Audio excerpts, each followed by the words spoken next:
Meaning of challenge. Challenge can be used as both a noun and a verb. As a noun, it means a difficult task or situation that tests someone's ability. As a verb, it means to question, oppose, or invite someone to compete. 10 daily use example sentences. As a noun. 1. Climbing the mountain was a real challenge. 2. Learning a new language is a fun challenge. 3. She faced every challenge with confidence.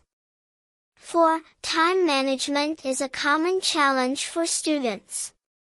5. The job offers many exciting challenges.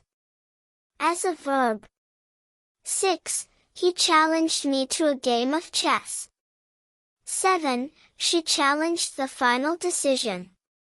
8. I like to challenge myself to do better. 9. They challenged the team to improve performance. 10. Don't be afraid to challenge old ideas.